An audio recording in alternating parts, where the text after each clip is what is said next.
Awesome. Okay, let's try that again. Okay, thanks for joining me. This is Seth Young, speaking to you from Jerusalem, Israel. And you know me from these different places where I teach Hebrew. And of course, you also know that I also occasionally host these interesting updates on Israel and the Middle East, especially the Middle East war, but not just the Middle East war. This week, everybody's very excited in a bad way about the U.S.-Iran Memorandum of Understanding, MOU. I wrote it in the emails with a little O because I think it's easier to understand. What's a MOU? I don't know. Anyway, that said, yeah, so I have a take. I was a little concerned, more than a little concerned in the beginning, but I think I understand what's going on now, and I will attempt to explain it to you the way I see it. Okay, but in the background is, you already know what's probably happened in the last week on the MOU between the United States and Iran, which has now been signed. And what does it mean? So the background, though, is I think you have to understand Donald Trump. People are asking me questions that, in my opinion, imply that they don't understand Donald Trump the way I do. 1 second, I forgot to close the door. Hold on. Okay. Sorry about that. So now, I find that the world makes more sense when you see it my way in this. Okay, that connecting the dots. Everybody's trying to connect, because I have no inside information, of course, on Donald Trump.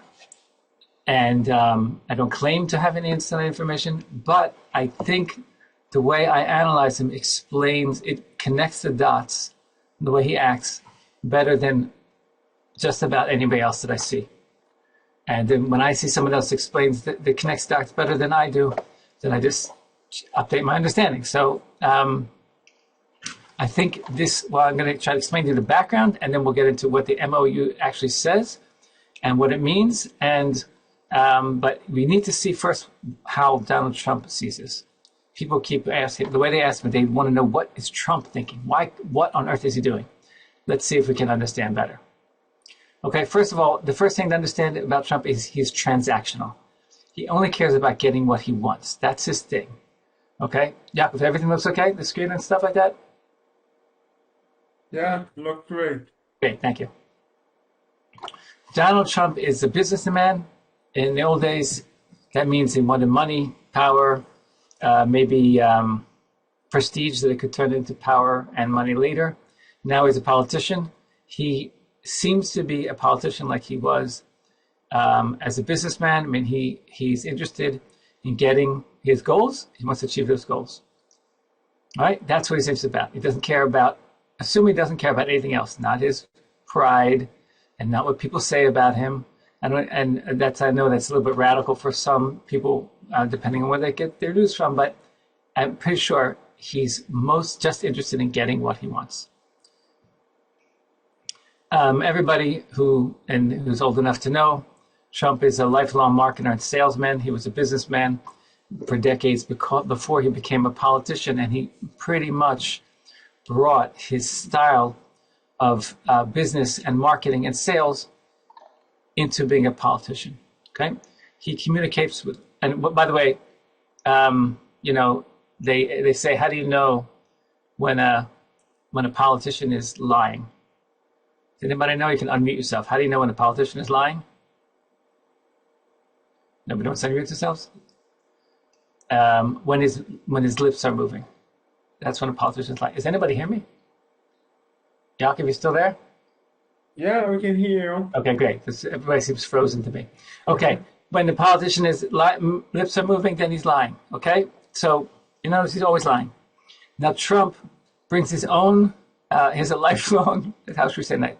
I'm going to say he's a liar. He uses hype and exaggerations to get his ideas across and make them stick. Okay, in sales and marketing, it's like, this is the best it's ever been, the most amazing skyscraper that anybody's ever built in New York, that kind of thing. Hyperbole, exaggerations. It doesn't have to be true. Right? When he moved into politics, where lying is part and parcel of the job, unfortunately, he just he kept up that same kind of communication style. Not like politicians do, but more like the hyping of a marketer and a salesperson, right? So, an example with the famous first early example was when he said about the Mexico that way back when in the immigration issue, he said they're sending, and I believe the word sending their rapists and other criminals, right? And he said, and some I assume are good people, right? So everybody who didn't like him, which was an awful lot of people, put out that he's saying that all Mexicans are rapists or something like that. And right, and what the message that most people get, the low information voters get, all they remember is that Mexico is sending immigrants who are rapists to the United States. That's all they remember. And the media fall for this every single time. Every single time he says something outrageous, and it's not true. It's certainly not true that all Mexicans are rapists. It's certainly not true many of the things he said, but he says it in a way that they feel compelled to contradict him. And all in this particular case, all they're talking about is that Mexicans are not rapists, and that Mexicans are not rapists. All right, and all people hear is Mexicans are rapists. Okay, now whether you like that or not, that's his style. Right, you have to take him seriously, not literally, to understand what he actually is saying and what he's trying to accomplish. With any politician, in fact, any successful person who uses words, I believe that they are using whatever words they feel like at the time that will help whatever they're trying to accomplish. So it doesn't mean that's what they believe. It just means that they want to accomplish X, and therefore I will say Y, because I believe that Y will help me get X. That it seems very clear to be true, and it's something that is a little bit foreign to someone who tries not to lie, tell the truth, and so on. But I think that we need to be honest about the way certain people act, and anybody who makes it to the top of a big organization or gets to political office, competing with extremely talented people who are very good at doing the same thing, has to be extremely good at using words to accomplish what they want, even if those words are not true. Right? Trump's style generally is the hype and exaggerations. It's usually true it's not flat out false. It's related to the truth, but it's more than the truth. Right? And that will stick in somebody's head. Okay, this is actually a bonus slide, which I forgot to put into the presentation originally, and I'm going to splice it in, I hope, to the presentation. It's a very important point, though, and I wanted to add it. Okay, that is that Donald Trump, you have to understand, is a world-class negotiator. Okay, he is. I'm just tired of people who are telling me that Trump doesn't understand the Middle East and doesn't understand how negotiations work here, and the Iranians are very good negotiators. They are. The Middle East is a tough place to negotiate. They're tough negotiators there. There's no doubt about it. But Donald Trump is a world-class negotiator. Okay, he's spent his entire adult life negotiating deals. Okay, since he was a young man. And that was a long time ago. All right, so let's say he's been spent the last 50 years negotiating deals, and at the highest level in New York City, at the highest level in Atlantic City, where he had a casino, or maybe more than one casino, I don't remember. And there is zero chance that he didn't have to encounter the mafia in those days also. I mean, he was dealing, I'm not saying he did anything illegal, but there's almost no chance that he wasn't familiar with very tough, very shady characters. It can't be at the level he was operating in. He has properties all over the world that he built, and they had to be negotiated one city at a time. There's no way that this guy is not a world-class negotiator. He was very, very good at it. That's the kind of guy that Donald Trump is. And all the other presidents and all the other negotiators, and maybe even his guys, maybe not, I don't know. But I have my questions about Witkoff and Kushner. I have my questions about them. But all the other diplomats and stuff that always were negotiating with Iran, and the Iranians had them wrapped around the finger because they really wanted a deal. The Americans really wanted a deal. They really wanted a deal. So yeah, the Iranians thought it was a cakewalk, and it was. And they got whatever they wanted. But Trump is not that way. Okay, I promise you. Okay, this guy is a great negotiator. I'm not saying he's better than the Iranians. They're good. Unfortunately, they are really good. They are really tough negotiators. They cheat. They play all the tricks of the book, and I hate them, but I respect them for it. All right, but he knows if they're winning, I don't know. If maybe he's winning, I don't know. But I know he knows that what they are doing. I know he understands it. Okay, I know that. Cannot be any other way. Whatever you hear about Donald Trump, believe that he knows what he's doing in negotiations. Okay, that's the bonus.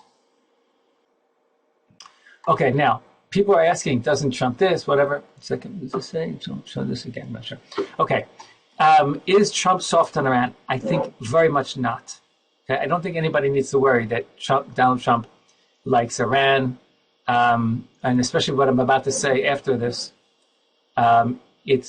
It's important that I think that those of us who are American citizens, who are old enough to remember 1979 and the truck bomb, that was when the Iranians took over the U.S. Embassy in Tehran and held Americans hostages for over 400 days.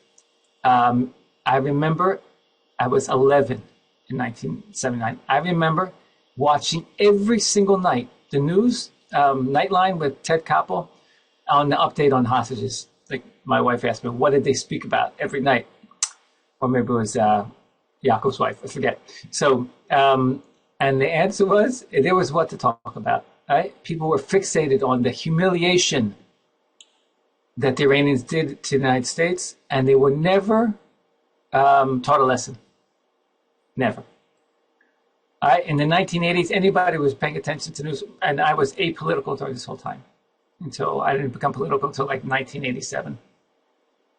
There were truck bombings in Lebanon. They blew up the U.S. Embassy, I think. They blew up the barracks of the U.S. Marines in peacekeepers in Beirut. And they blew up the truck bombed a bunch of other places, the French something, I forget what it was, probably also their embassy. And that was Hezbollah. That was not Iran, but Hezbollah works for Iran.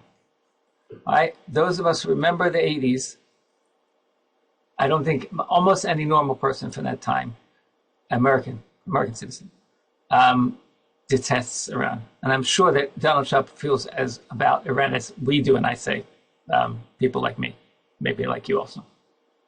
I'm pretty sure about that. And as he has been saying for decades also that Iran should not have a nuclear bomb. And I think he means it. And I think he would be very happy to take revenge, that none of his predecessors have taken revenge on the Iranians for what they did to the United States, especially in 1979, but also in the 80s and afterwards. I think he'd be very happy to take revenge on them. I'll hold that thought. Okay, that said, overall, Americans are soft on Iran. I think that's very clear. All right, Democrats, let's say anybody who is opposed to Donald Trump, are going to be very likely to be more focused on what would make him look bad, let's say, which is the price of gasoline right now. And Muslims who don't like America or who are pro-Iran or whatever it may be, that's a significant demographic in the United States right now. People under the age of 45, roughly, that don't remember what I remember. In fact, I might tick that up about 50. I put 45 to play it safe. All right, these people don't care, or at least very little, about what happened in ancient history, which was before they were old enough. Anything which was old enough, before they were old enough to pay attention to the news. All right, they don't see Iran like I do, and probably maybe many of you do. Also, they're not Israelis like I am. Iran for Israel is an existential issue. For the United States, it's an annoyance, and maybe one day it will be an existential issue, but it's not for the United States an existential issue, not yet. For Israel, it is. Right? I'm also Israeli, so I have a different view than these people, but I understand that they don't care. Try to prove to them that Iran is a major thing. No, that's a tough one. People who are low information or apolitical, like they're not really following the news. I see no reason why American citizens who are not following the news or don't really have much information or just not interested in such things would care about Iran right now. And to be quite honest, I feel that President Trump has not made the case. Sorry. I don't think he's made the case for the war well at all. So that, I believe, in my opinion, is on him. All right, people who are these, it's not going to do much against Democrats or Muslims, maybe, but he could have sold the war to these people, and I don't think he has. These people care more about domestic concerns, which, as you know, means the price of gasoline and inflation, and you know, that's the level of commitment that the United States citizens, my fellow citizens, have today regarding foreign affairs. If it's as long as they can bomb people and there's no repercussions whatsoever, they may be in favor of bombing them. But if they have to pay another buck at the gallon at the gas tank for a few months, that is just too much to pay. Okay, now maybe that's right or maybe wrong. With Iran, I think it's wrong personally, but most people are not agreeing with me, and that's the game that Donald Trump has to play right now. Right? That's what it is, not what I would like it to be. I think everybody's clear about that. Okay. Now, this is very important. For me, the number one priority in the world is Iran. I live in Israel. We run to our safe room. We've run to our safe room zillions of times over the past decades. Always. Okay, excuse me. In 1991, when I used to run to the sealed room because of the war with Iraq, that was not Iran. Since then, every time, should I say? I think I can say with some certainty, every single time that I've had to run to a bomb shelter or a safe room was because of Iran or one of its proxies, and I've done it at least dozens of times. Dozens. Yaakov, how many times have you run to a safe room or a bomb shelter over the years? Probably dozens also. Okay.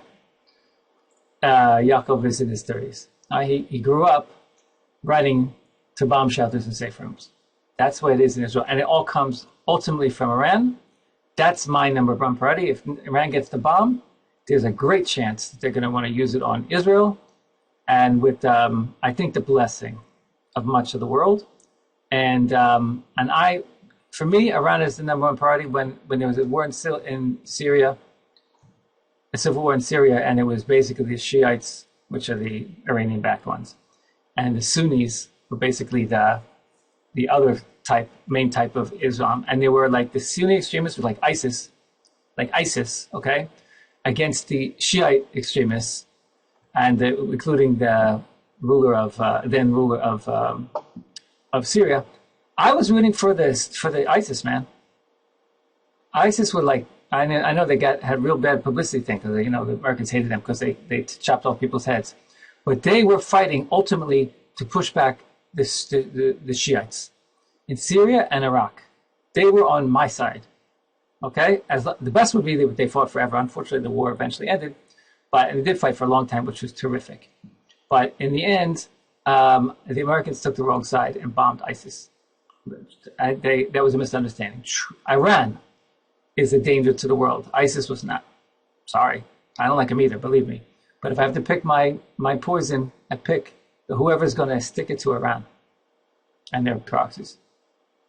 Now, that said, Trump's number one position is not Iran, and definitely not Israel. It's China. If anybody doesn't understand that, every single move he makes just about is about China.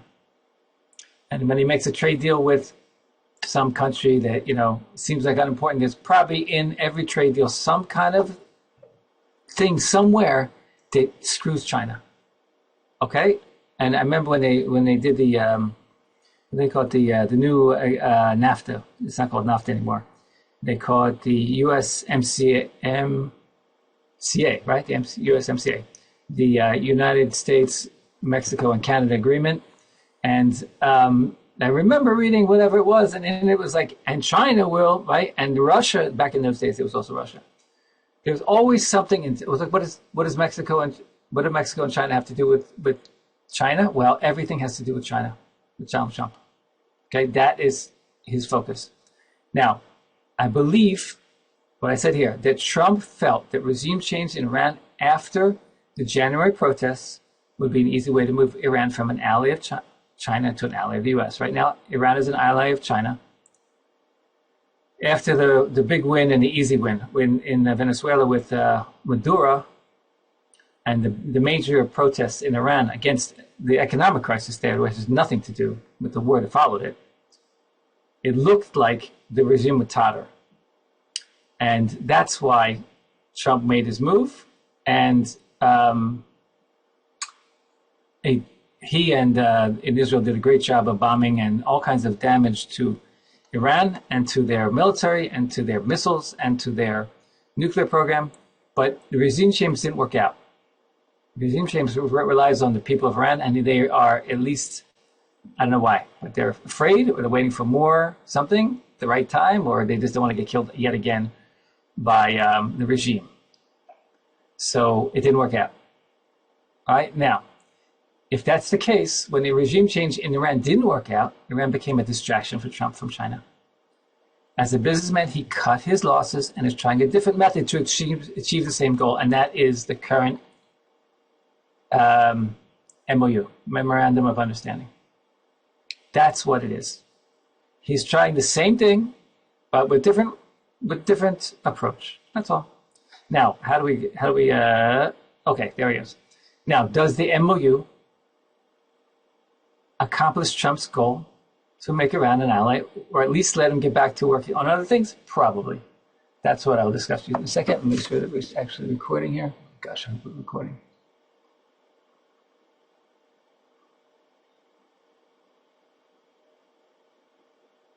Yeah, let's get everything down. Okay, I think so. Let's take a look. Okay, I sent out this email today with this very sheet. It's probably hard to see. I'll blow it up in a second. Okay, I will go through this quickly, but if you haven't read the 14 points in the MOU, you need to read those 14 points carefully. If you don't feel like it, right, here's the summary that I wrote up. That's what I sent out. But let's start from the beginning. I hope this is going to be big enough to see it, but not too big. Okay, what is the situation before the MOU? But before Friday, right, we had a severe degrading of Israel's military and nuclear program. Pretty good. Hundreds of billions of dollars in damages. That everybody seems to agree to. At least $200 billion in damage for a country that their GDP for a year is about $320 billion. Okay, that's hundreds of billions of dollars is a lot of money for the Iranians. Okay, now on the flip side, Iran successfully implemented the closing of the Strait of Hormuz for 110 days. Everybody has been fearing this forever, that this would happen, and they finally did it. All right, finally got the nightmare. Now, that said, the United States successfully enacted and never before considered a counter blockade. I don't think anybody ever thought of that. Just counter blockade them back. In fact, why did it take 44 days? I think because nobody ever thought of that before. Right? As soon as that came to Donald Trump's desk, he's like, oh yeah, we're doing that. Of course we're doing that. Why wouldn't we do that? And somebody says, well, it's never been done before, Mr. President. He's like, I don't care.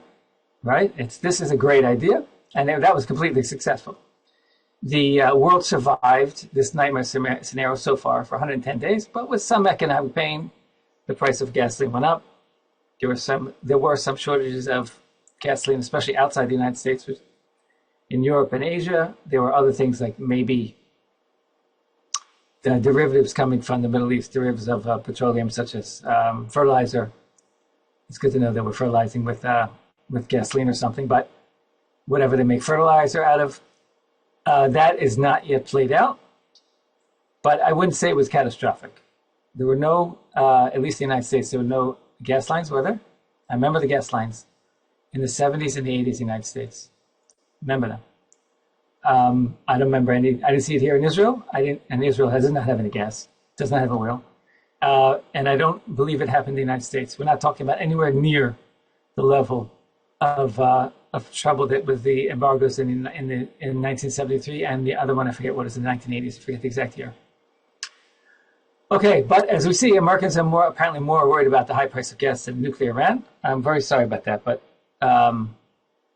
that's a fact. And Trump may have been in, this is a side point, Trump may have been in a hurry to convince the Fed last week at their meeting not to raise interest rates. This week is now last week. There we go. This was over this last week.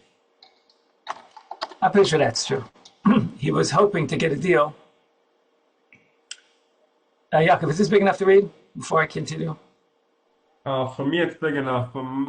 If people are using phones, then it's not going to be big enough. If anybody's having trouble seeing it, please tell me. Unmute yourself and tell me, and I'll make it bigger. And I apologize if so. Okay, nobody yet. Okay, fine. For now, leaving it as it is. He probably didn't want them to raise interest rates. That would have been a little bit of a knock on the economy. And the only reason they were going to raise interest rates was because the inflation is up to 4% because of the gas prices and everything that flows that is downhill of the gas prices going up in the United States. I assume he didn't want them to raise interest rates. That would have slowed the economy, and he's trying to do the opposite right now. So he probably was in a hurry to get something. He didn't have a deal yet, but it was on the way before the Fed meeting. And indeed, they did not raise interest rates, but on the condition that things are better in the next time they meet, which is, I think, 3 months. Okay, so he's got 3 months to get the price of gas down, and it's done already. So if things continue and gasoline is lower in a few months, when the Fed meets again, they will not raise interest rates, and that will be one less thing to bother the economy in the run up to the elections, which I believe on November 3rd, give or take a couple of days. I think it's the 3rd.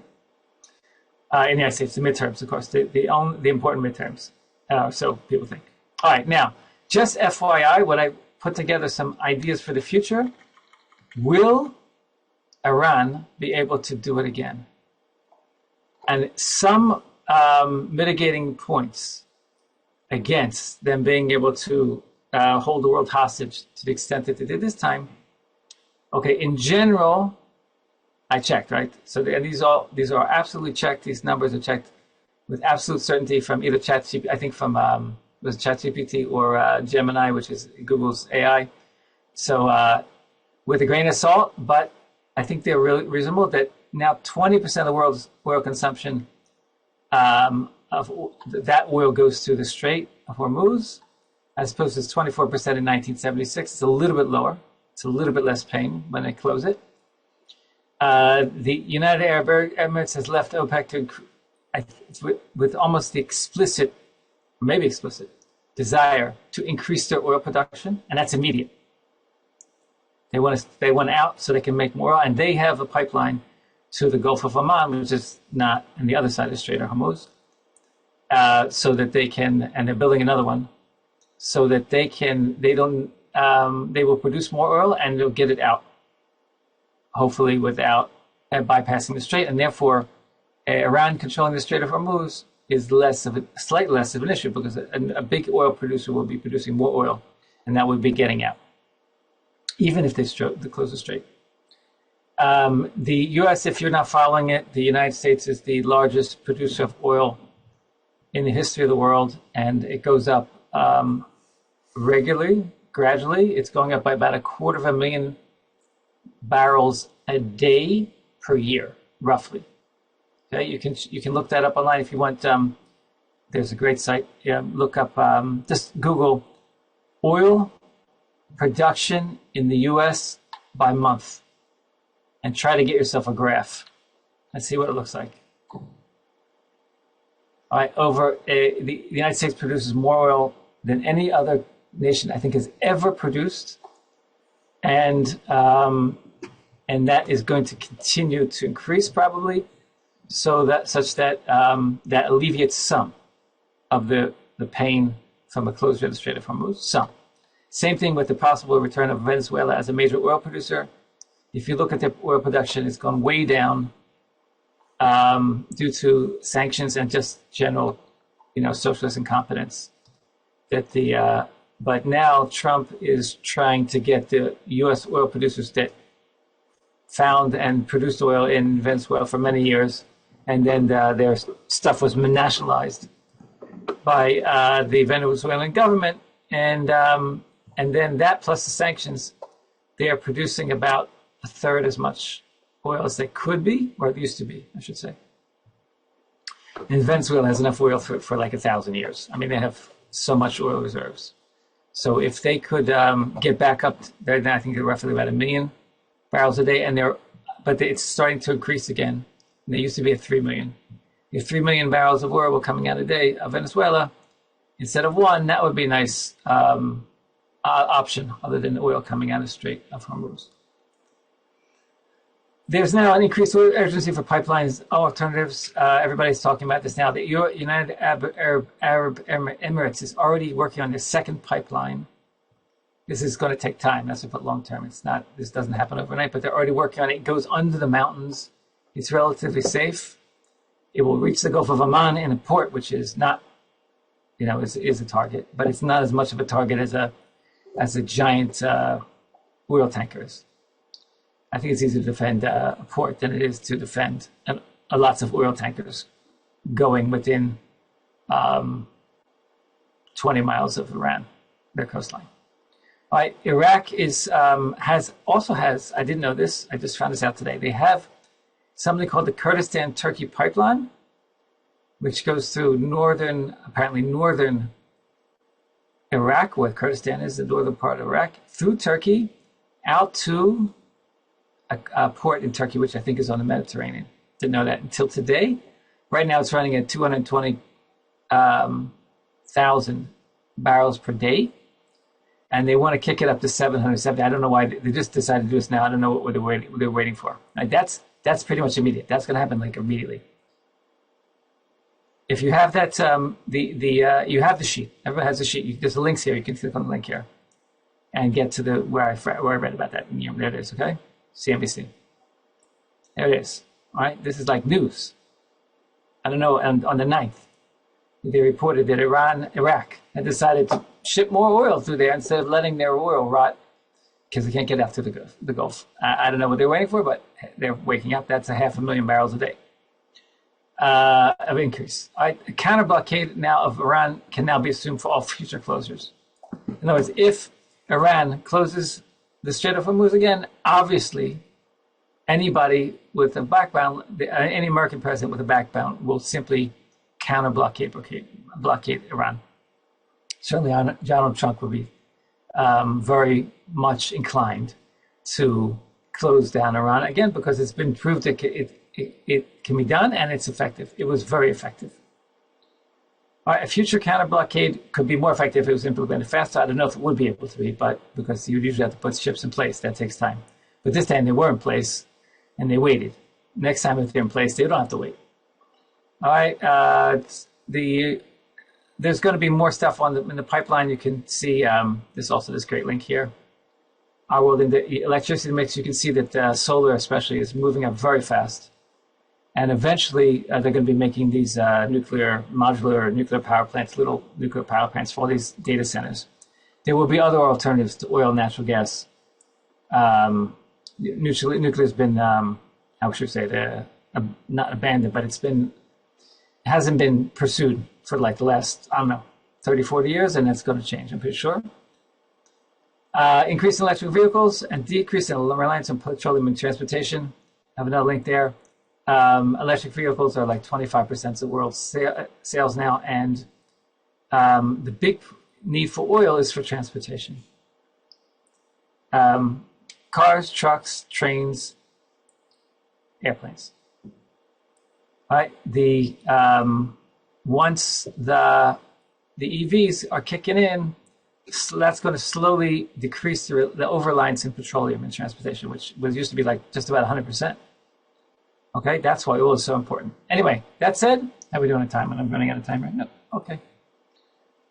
Any questions before I go on? Finally, to the punchline here. No. Okay, if you haven't read the summary of the 14 points. Okay, you can read it. There's a full text here at Fox News if you prefer Fox News, if you prefer the BBC. I'm trying to give something for everybody. If you don't trust Fox News, I hope you trust the BBC or vice versa. Now, I checked them, and the word for word, they're pretty much identical as far as I got, except it's, I think the BBC has more commas and a dash that's missing the Fox News. Like, they're a little bit heavier on the punctuation, and I think correctly so, the BBC than the Fox, or maybe it's the other way around. But as far as I could tell, it was like adding commas to see if everything lined up exactly, and it did almost completely until the end of the fifth point. So I think that they're both responsible versions of the MOU. And there's also this rough summary over here, but it's not as good as mine. So here it is. Okay, there are 14 points. All right, if you read, I read carefully and I summarized as I went, and I hope I got this right. I believe I did. Okay. The first point is there's going to be end of all military operations on all fronts, including Lebanon. That lasted less than a day because they're already fighting again in Lebanon. And the Iranians, they also closed the streets again, just to keep things interesting. But Lebanon attacked Israel. Israel attacked Lebanon. I mean, in a big way. And then Iran is upset or claims to be upset that Israel is shooting at Hezbollah in Lebanon, and therefore they're closing things down again or whatever. Now I have here, it's a bit hard to see, isn't it? Let's see if I can. I'm going to try to make this a little bit smaller. Sorry. Maybe we can do it like this. I don't know. I'll make that bigger later, maybe.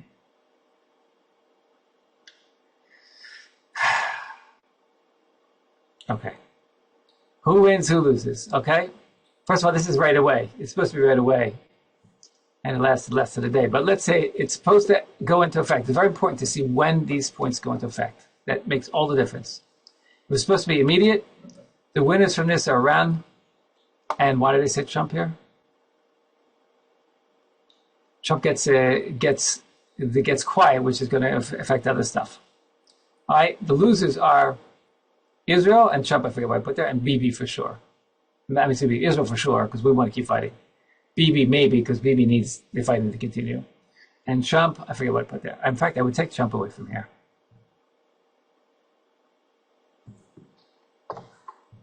Leave him over there with a question mark. Okay. Number two, this literally says, right, the point number two is literally that the United States and Iran should be nice to each other going forward. Should stop interfering with each other and being generally not nice. Okay, that's a win for Iran. They want, because they're the ones who are suffering from sanctions and all kinds of stuff like that, and the American bombings and so on. All right, so if they can get that, they will be very happy. That losers are probably the U.S. and possibly Trump, because they lose something. That they can, if they can't be nice, right, then they can't bomb and all kinds of stuff like that, which would be taking away leverage.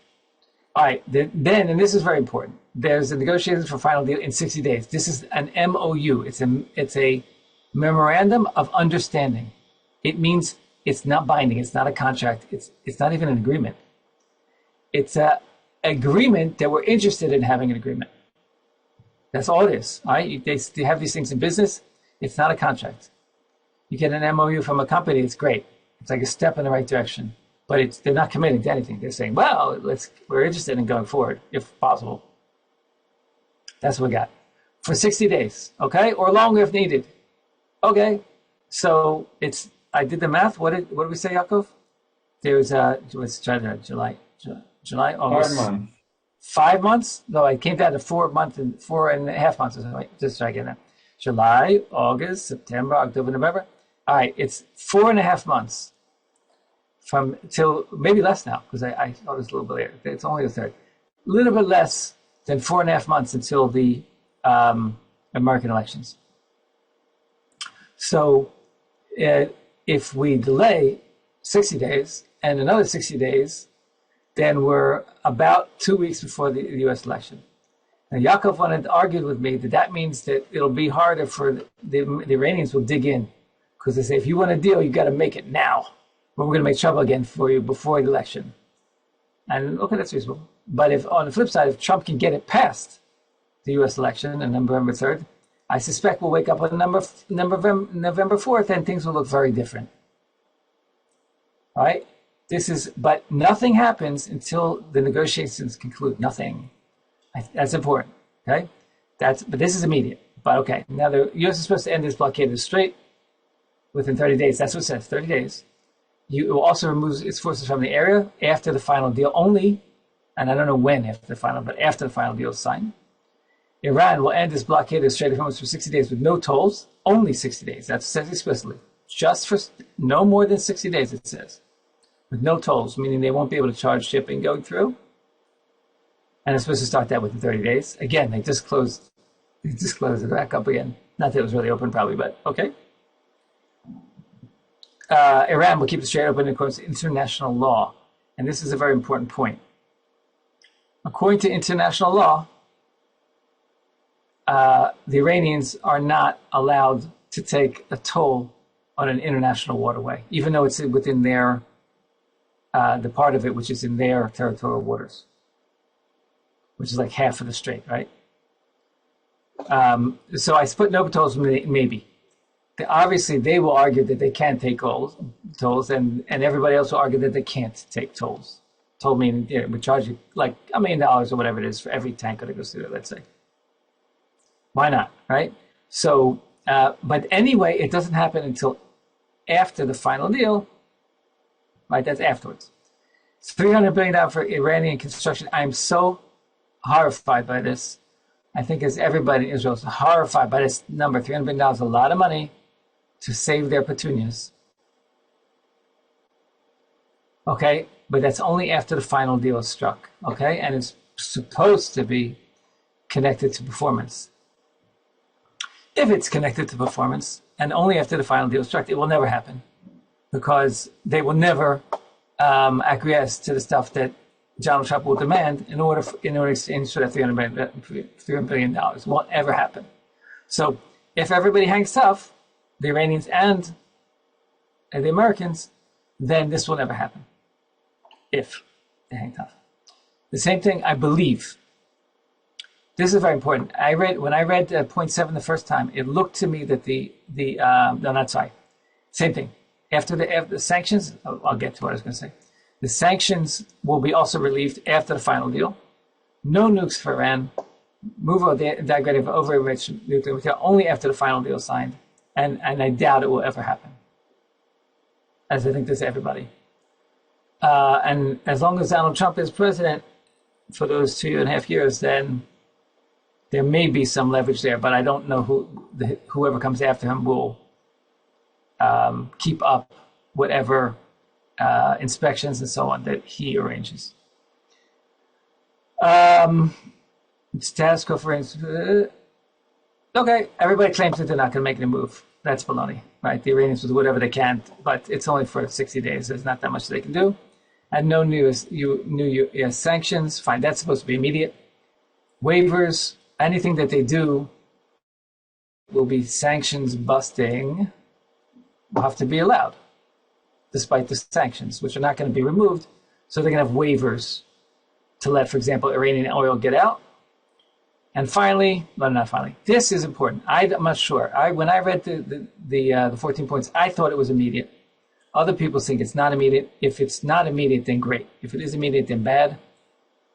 Why should, it's like some 10 or 20 or whatever $billion that they would get of their own money, but they shouldn't get it back. Or at least not for as long as possible. And finally, the implementation of a monitoring mechanism. Right. We'll see about that. There'll be negotiations on the final deal, which is just saying all the stuff is above. We're going to negotiate. And finally, that the Security Council resolution will decide, will bind it, be binding. Okay, great. Now, if you look at all that, got some more time, but I'm running out. You have to look at when it happens. Okay, if it doesn't happen until the final deal, and there's no final deal, and I doubt there will be, or if the final deal doesn't get pushed off, then these things don't happen. All the horrible things except possibly for the releasing of the Iranian frozen funds and assets. Everything happens that's important happens after the final deal, if it ever happens, if the final deal ever happens. Okay, if you look at the back and forth here, okay, there's some wins for Iran and there's some wins for the U.S. All right, there's some losses here. You know, it would, like, if this happens, it would be good, right? If there are no nukes for Iran and removal and downgrading of their stuff, the nuclear material that they have, that'd be awesome. That'd be great for Israel and the U.S. and Trump. Will it happen? I don't know, but it won't happen until after the final deal. The only thing that really matters now is what's immediate. You can go down a list here and see if it's immediate or not.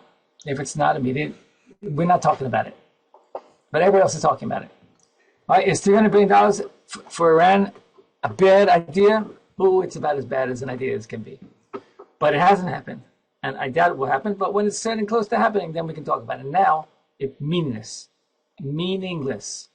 Because in order to get that money right now, they have to agree to give up the nuclear program, and they're not going to do that. All right, so this is a non-anti. Oh, by the way, there's this in very parallel to the 14 points MOU for ending the war with Iran. There was a 20-point plan for ending the war in Gaza, which included, I think, yeah, they want to raise money to rebuild Gaza. The UN says that they need $70 billion, because why stop at 60, you know? And so far, they've had 17 billion pledged and something like 170 million donated, which is not enough money to cover the expenses of the governing board that they're supposed to be setting up. And anyway, Hamas hasn't disarmed, and nothing can happen until Hamas disarmed. So they're trying to move it forward, but not so far. Not a single penny has gone to Hamas.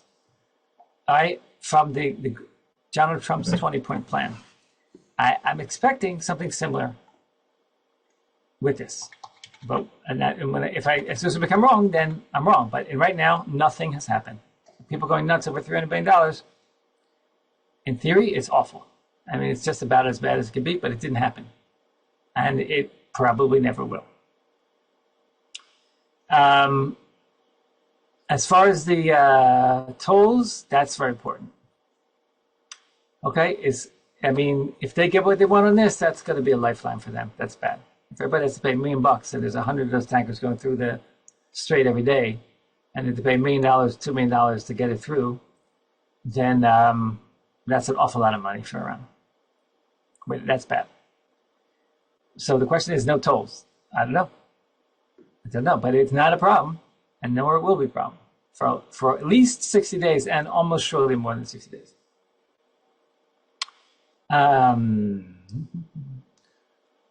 The only thing that matters now is that for the time being, is that Iran gets to sell oil, and without sanctions, so they can sell the oil at full price, which is bad. It does as a sort of give a kick to China. I remember everything's about China, so the Chinese are going to probably. I figure that if they're going to get 1 million barrels of oil from Iran, like they've been doing, or from somebody else, assuming that they're getting about $1 million barrels a day from Iran, I'm assuming that roughly, and the price goes up 20 because they're buying discounted oil from Iran because Iran was under sanctions and couldn't just sell the oil to just anybody. So they'll have to pay another $20 per barrel of oil times 1 million is $20 million a day. It comes out to about $7 billion a year that China would have to pay that they're not doing now. That's a little bonus for Donald Trump, but they have plenty of money, so I don't think they can. I think they can handle it. So the fact that they're able to sell the oil, bad. The fact that the price of oil is going to go way down, has already gone way down, is good for the United States, for Donald Trump. And that's right. So they got some breathing room, and Donald Trump got some breathing room. That's really a final deal here. Okay, is this? Yaakov was arguing with me that this is bad because the Iranians think they beat Donald Trump, and I argued back that Donald Trump doesn't care because he wants what he wants, and if they can think whatever they want, and if he had to, he would allow them to think. He would actually structure the deal to allow them to think that they won so that he could get what he wanted. So who's it bad for? That's a matter of discussion. But right now, it's not a catastrophic thing. It's unfortunate that Israel is going to be somewhat more constrained than Lebanon, but that's what we're used to. And during every ceasefire, including the one in Gaza now, there's fighting all the time. Right? They say that the other side says that the Hamas, health ministry, those truth tellers, they claim that 1,000 people have been killed since the ceasefire was implemented. That's right. They're killing people all the time, and they're fighting people all the time. Same thing will continue probably in Lebanon, because it did after the last ceasefire in Lebanon. It continued, and it probably will still continue. But it's probably going to be less easy for Israel to fight. That's unfortunate, but that's what we're up against here, and that's part of the game in this war, this never-ending war. So I'm going to say that the final deal is a draw at worst. Donald Trump gets what he wants. The Iranians get what they want. I wish it was Donald Trump gets what he wants. The Iranians don't get what they want, but that's not what's going to happen. But I can live with the fact that they get a little bit of breathing room, and the Americans are sitting there with all of their assets in place, sitting right outside of Iran, just where they've been all along, ready to go back into action. If they want to blockade Iran again, they can. If they want to bomb Iran again, they can. Or I can say we can, because I'm an American also. And I think that, I think Donald Trump he's okay with that. All right, in negotiations, he holds all the cards. The only thing the Iranians got is they believe they always win. Fine.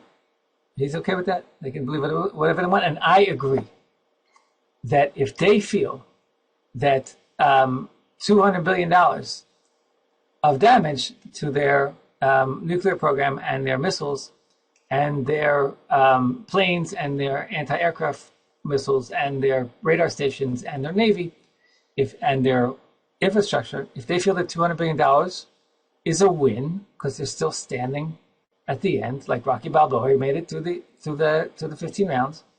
I'm okay with that. They should have many such victories. Okay, that's all. Let's not make our satisfaction dependent on Iranians. I wish there would have been a change in regime, a good change in regime for something good. I wish that they could have been brought even lower.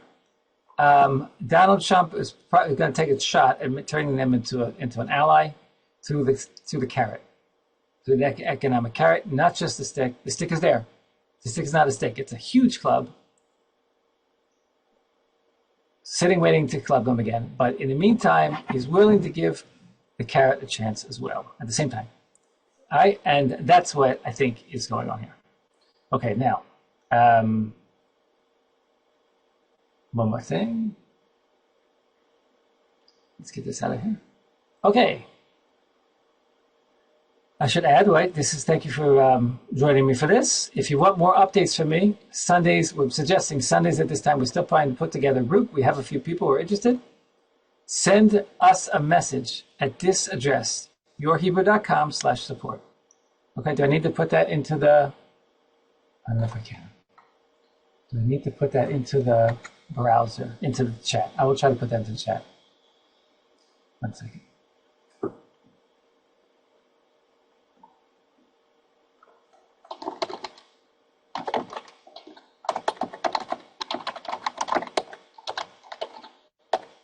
Okay, there it is. If you want to contact us, if you want to hear more from me every week, okay, we're trying to put together a small group. It will be for a price, so you can have my direct attention and ask me questions like many of my students do, who are paying me real money to learn Hebrew, and instead we see about the war and so on a regular basis.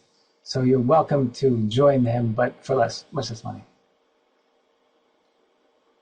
Yeah, what time are we doing on time? Well, I don't have a lot of time.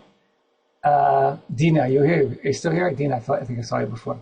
I still want to meet with Dina on the hour, so I have to finish up. But I will answer the questions I have.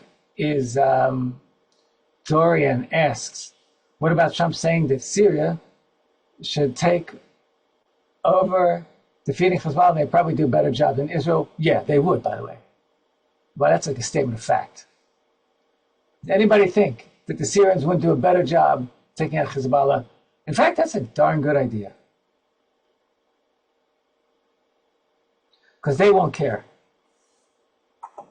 And the Syrians done it numerous times before when the PLO was the problem.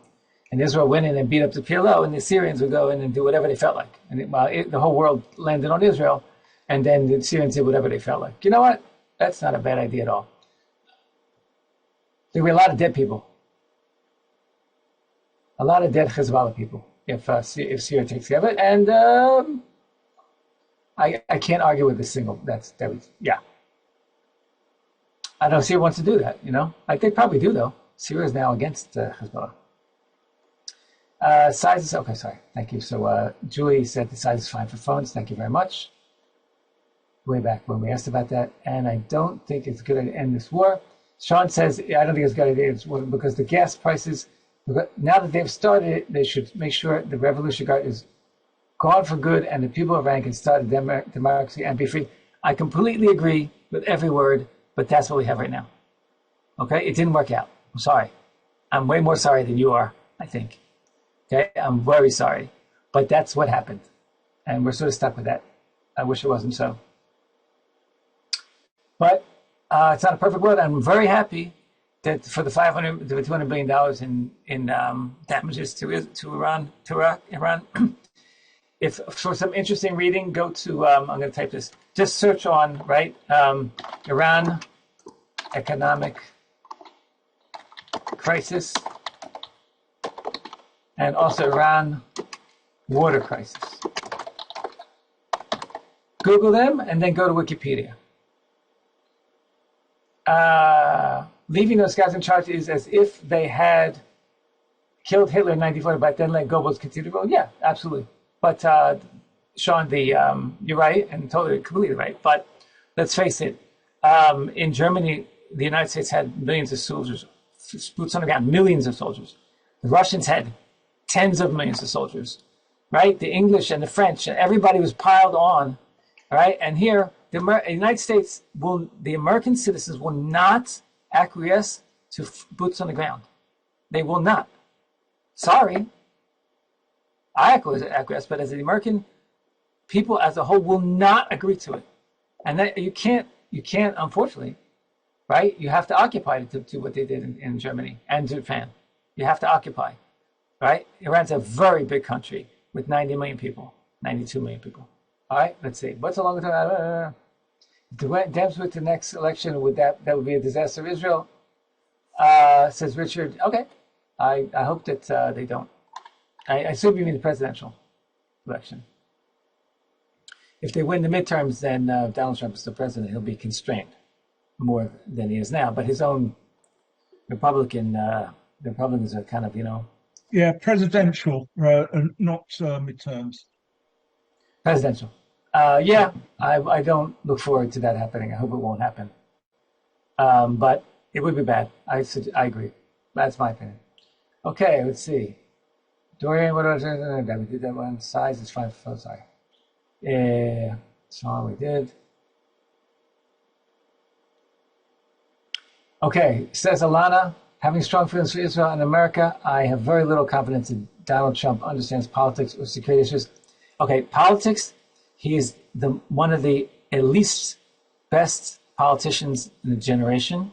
He had in 2016, he defeated first the entire Republican Party apparatus and then the Democratic Party apparatus. Nobody's ever done. It's maybe the biggest upset in the history of Democratic politics anywhere on the planet.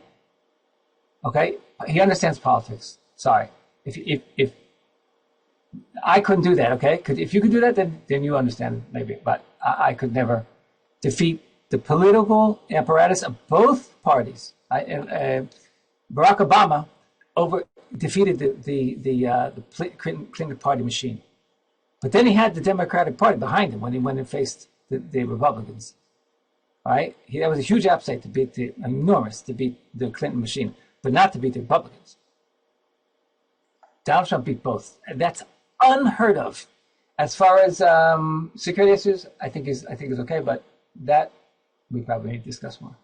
Right now, he's looking for China, and he's playing on a million different directions on that. And I believe that he's doing a good job, but I'm sure he could do better. But I couldn't. Okay, thank you very much, everybody, for joining. I need to keep my commitment to Dina, my next student.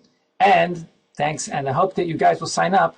Still showing my screen here? If I am, please do go and send us a message, and we will be, we're trying to put together a group, and we can have this every single week. That'd be awesome. If not, have a great time, and I'll see you the next time we do meet. All the best. Have a great week. Shavuot Tov, and I'll see you next time. Thank you to all of you. Shalom.